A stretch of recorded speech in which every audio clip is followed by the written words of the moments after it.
El Señor esté con vosotros. Lectura del Santo Evangelio según San Mateo. Gloria a ti, Señor. En aquel tiempo, al llegar a la región de Cesarea de Filipo, Jesús preguntó a sus discípulos: ¿quién dice la gente que es el Hijo del Hombre? Ellos contestaron: unos que Juan el Bautista, otros que Elías, otros que Jeremías o uno de los profetas. Él les preguntó: ¿y vosotros quién decís que soy yo? Simón Pedro tomó la palabra y dijo: tú eres el Mesías, el Hijo del Dios vivo. Jesús le respondió: bienaventurado tú, Simón, hijo de Jonás, porque eso no te lo ha revelado ni la carne ni la sangre, sino mi Padre que está en los cielos.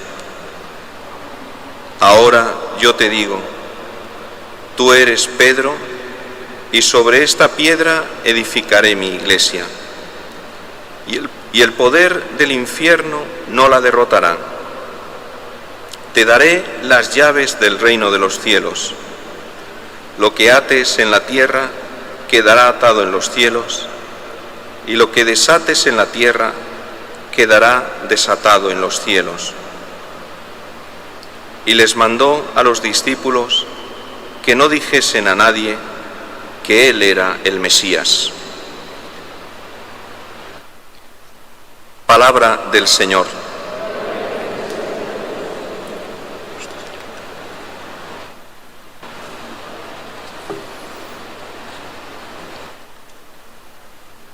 La página del Evangelio que hoy nos propone la liturgia en este domingo 21 del tiempo ordinario es una página fundamental. En ella Jesús revela a Pedro cuál es su misión y al mismo tiempo en esa misión revela cómo la Iglesia se fundamenta, se apoya, se construye sobre la piedra que representa el primero de los apóstoles. No porque sea un apóstol fuerte, porque veremos cómo poco después todavía negará 3 veces a Jesús. La fortaleza de Pedro será la confesión de fe. La Iglesia se apoya en la fe de Pedro, que él sí ha visto a Cristo resucitado. Yo no, ya me gustaría. Habrá que esperar al cielo. Por eso mi fe en Cristo resucitado se apoya en la fe de Pedro, que sí que ha visto a Cristo resucitado. Y no solamente lo ha dicho, sino que además ha entregado su vida por confesar esta fe. Por eso, antes de que Jesús le revele a Pedro cuál es su misión y que incluso le cambia el nombre, primero Pedro tiene que decir con sus labios, confesar quién es Jesús.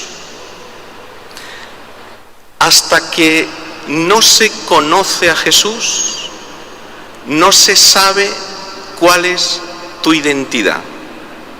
O mejor dicho, ¿quieres saber quién eres tú? Entonces necesitas saber quién es Jesús para ti. En el momento en el que en tu vida se hace claro quién es Jesús para ti, entonces empiezas a entender tu vida, a comprender quién eres, a saber cuál es tu misión, cuál es tu papel, cuál es tu tarea, qué es lo que el Señor te ha encargado y quiere de ti. Solamente cuando Pedro ha contestado a la pregunta ¿quién es Jesús?, entonces se le revela la misión. E incluso se le cambia el nombre. Ya no se llamará Simón, hijo de Jonás, sino que ahora se llamará Pedro. Ahora la identidad de Pedro, que le viene de su filiación humana y natural, porque es hijo de Jonás, porque a todo el mundo se le conoce por esa línea genealógica. De eso, cuando queremos saber de dónde viene algo, decimos cuál es la paternidad de una cosa o de una persona para conocerla. Ahora se le ha cambiado totalmente. Dios le ha dado a Pedro una nueva identidad, una nueva genealogía que viene del corazón de Dios mismo. Como señal de esa nueva misión se le entrega a Pedro el poder de las llaves. ¿Qué significa? No es fácil. Quien tiene las llaves de una casa, de alguna manera tiene el dominio. Si un ladrón tiene las llaves de tu casa, tiene el control de tu casa. Pero significa algo más.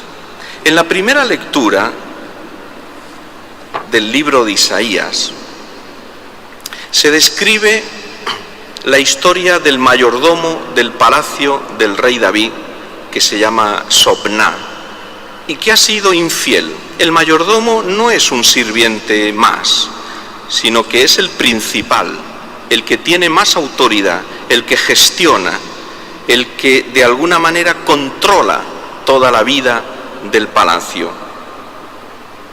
Y como ha sido infiel a su misión, entonces Dios, a través del profeta Isaías, dice que lo va a destituir y le va a encargar la misión de mayordomo a otro, a Elías.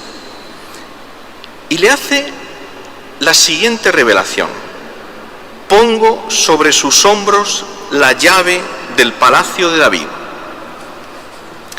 ¿Qué significa poner sobre los hombros la llave del palacio de David?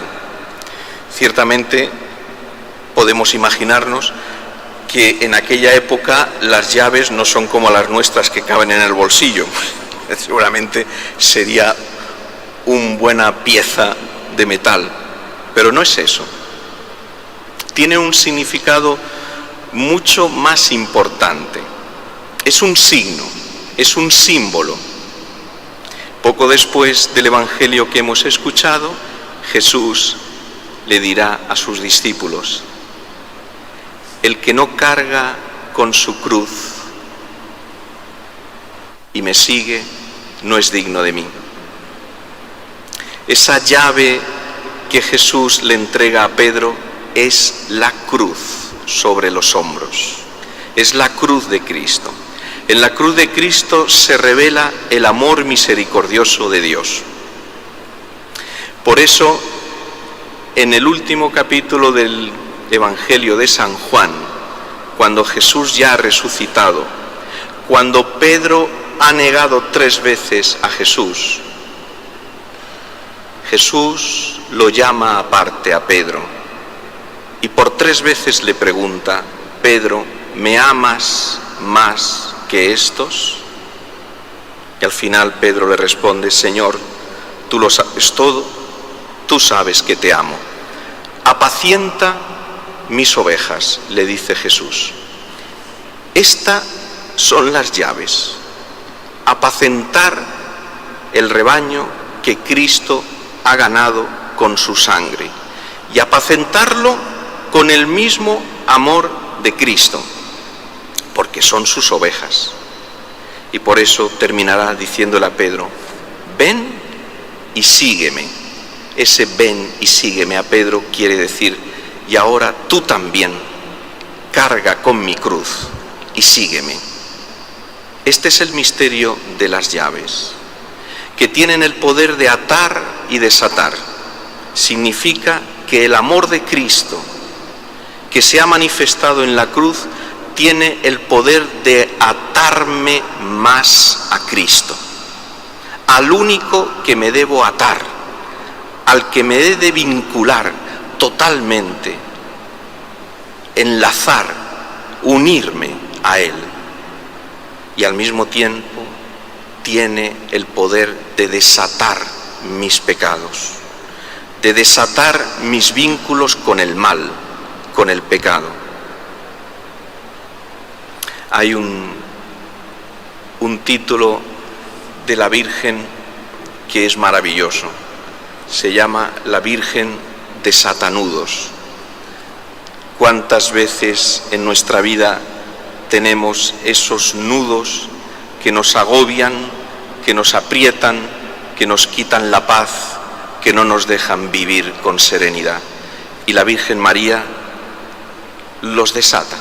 Esos nudos que no sabemos cómo se han hecho muchas veces, otras veces sí, porque somos torpes, y que no sabemos cómo resolverlos. Y llega la Virgen y con una habilidad maravillosa los desata. La Virgen desata nudos.